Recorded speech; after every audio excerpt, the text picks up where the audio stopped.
You ask Tiger to calculate. This deals with linear inequalities with one unknown. The final result is x equal or greater than -4. Let's solve it step by step. Group all constants on the right side of the inequality. Add 11 to both sides.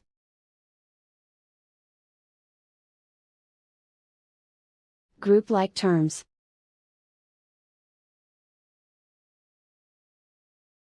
Simplify the arithmetic.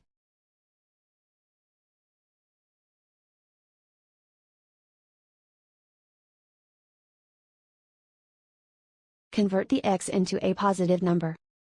Multiply both sides by -1.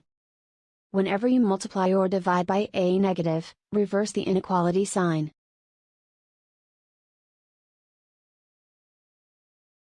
Remove the ones.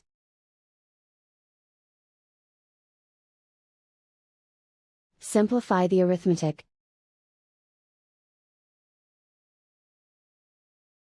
Plot the solution on a coordinate grid. And so the final result is x equal or greater than -4.